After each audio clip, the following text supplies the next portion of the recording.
नमस्कार, स्वागत है आपका। आज के इस वीडियो में हम चर्चा करेंगे द पावर ऑफ नाउ के थर्ड चैप्टर की। इसका टाइटल लेखक ने दिया है moving deeply into the now. इस चैप्टर में भी लेखक ने हमें कई तरीकों से ये समझाने की कोशिश की है कि हम किस तरह से अपना पूरा ध्यान कॉन्शियसली चेतना में रहते हुए वर्तमान पर केंद्रित करें। लेखक का कहना है कि हमारा असली अस्तित्व कहीं ना कहीं हमारे ईगो और हमारे माइंड द्वारा बनाई गई आइडेंटिटी के पीछे खो जाता है। बच्चा जब छोटा होता है तो वो अपने अस्तित्व के सबसे करीब रहता है। उसके बाद जैसे जैसे धीरे धीरे बड़ा होता है उसकी कंडीशनिंग हो जाती है परिवार द्वारा, सोसाइटी के द्वारा, जिस तरह के स्कूल में वो जाता है, जिस तरह की चीजें वो ग्रास्प करता है अपने एनवायरनमेंट से, उससे उसकी कंडीशनिंग हो जाती है और वो उसको आइडेंटिटी देती है और उस आइडेंटिटी को लेकर वो अपने ट्रू सेल्फ को भूल जाता है। और अहम द्वारा बनाई गई ये आइडेंटिटी ये हमारे इतने करीब रहती है कि हमें दिखाई नहीं देती और इसी वजह से हम उसको अपना अस्तित्व समझने लेते हैं, जबकि हमारा अस्तित्व उसके पीछे कहीं छुपा रहता है। लेखक ने पिछले चैप्टर में एक साइकोलॉजिकल टाइम और प्रैक्टिकल टाइम का अंतर समझाने की कोशिश की थी। इस चैप्टर में फिर से उसे दोहराया है। वो इसलिए कि हम अपना ज्यादातर वक्त या तो अतीत के बारे में सोचते हुए गुजारते हैं या फिर फ्यूचर को स्पेकुलेट करते हुए गुजारते हैं, और इस चीज को उन्होंने साइकोलॉजिकल टाइम का नाम दिया है। और हमें ये कहा है कि हम साइकोलॉजिकल टाइम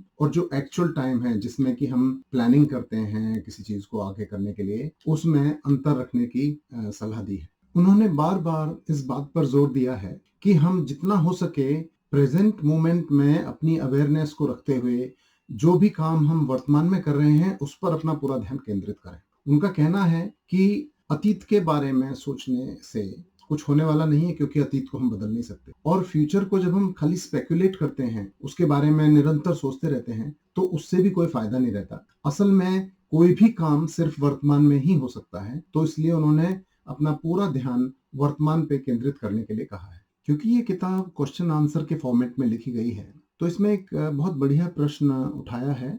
मेरे मन में भी आया था और आप भी सोच रहे होंगे कि अगर हम किसी भी तरह की फ्यूचर की प्लानिंग नहीं करेंगे और अगर कोई भी प्लानिंग नहीं करेगा तो लाइफ बहुत कैओटिक और अनऑर्गेनाइज हो जाएगी। इसका उत्तर लेखक ने बहुत सरलता से दिया है। वो कहते हैं कि कोई भी काम हम करें, including the planning, the process of planning, वो सिर्फ वर्तमान में ही किया जा सकता है। ऐसा नहीं है कि आप भविष्य में छलांग लगा के भविष्य में कुछ आप काम कर लो। काम हमेशा वर्तमान में ही होता है, और अगर आपको प्लानिंग करनी है तो planning as a process, as an action, वो वर्तमान में ही होगा। और जहां तक अतीत का सवाल है, अतीत के लिए उन्होंने सिर्फ ये कहा है कि अतीत से अगर आपको कुछ सीखने को मिलता है और उन लेसन्स को आप प्रेजेंट में अप्लाई करते हो तो वो एक पर्पस ठीक है। उसके अलावा अतीत के बारे में सोचने से कोई फायदा नहीं है, वो एक डिसफंक्शनल एक्टिविटी है। यहाँ एक और बात समझने वाली है कि जब हम भविष्य के बारे में अटकलें लगाते हैं तो हम अक्सर प्लानिंग नहीं कर रहे होते, हम एक्चुअली भविष्य में आने वाले एक्सपेक्टेड रिजल्ट के बारे में सोचने लगते हैं और हम किसी ना किसी तरह से अपने आप को उससे अटैच कर लेते हैं, जिसकी वजह से वैसा ना होने पर हमें दुख होता है। इसकी बजाय अगर हम प्रेजेंट में रहकर वो सारे स्टेप्स लेंगे जिनको हमारे जो गोल्स हैं, जो हमारे लक्ष्य हैं, उनको मिलने में फायदा होगा, तो हम ज्यादा बेहतर करेंगे। लेखक का कहना है कि अतीत की बातों को सोचते हुए या भविष्य के बारे में अटकलें लगाते हुए हमारा वर्तमान पूरी तरह से उसमें ढक जाता है, सबमर्ज हो जाता है। और जैसे जैसे आप अपना ध्यान वर्तमान पे लगाओगे, वैसे वैसे वो पास्ट और फ्यूचर की जो अटकलें हैं वो धीरे धीरे कम हो जाएंगी और आपका पूरा ध्यान आप जो काम कर रहे हो उस पे लग जाएगा। वर्तमान पे ही हमारा ध्यान रहे, इस बात को अपने दिन प्रतिदिन की जीवन में लाना इतना आसान नहीं है।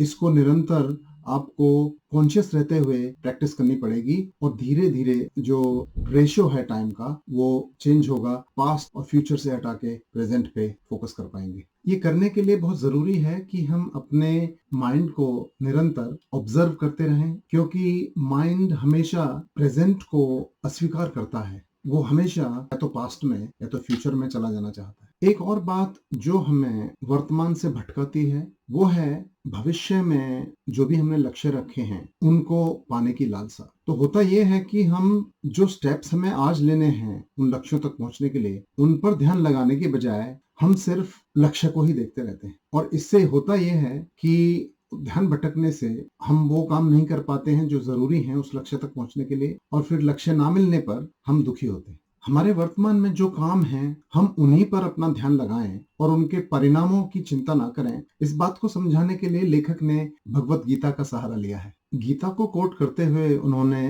निष्काम कर्म यानी कर्म योग की चर्चा की है। इसका मतलब यही है कि हमारे हाथ में सिर्फ वर्तमान में हम जो काम कर रहे हैं वही है, उसका क्या परिणाम होगा वो हमारे हाथ में नहीं है। तो उससे अटैच होना या उसकी चिंता करना व्यर्थ है, वो एक तरह से एनर्जी वेस्ट करना है। इसी के साथ मैं आज की बात समाप्त करता हूँ और आशा करता हूँ कि आप भी अपना पूरा ध्यान, अपनी पूरी ऊर्जा वर्तमान में आप जो कर रहे हैं उस पर लगाएंगे और अपने जीवन को ज्यादा खुशहाल और प्रभावी बनाएंगे। अगले चैप्टर को लेकर फिर मिलेंगे। धन्यवाद, नमस्कार।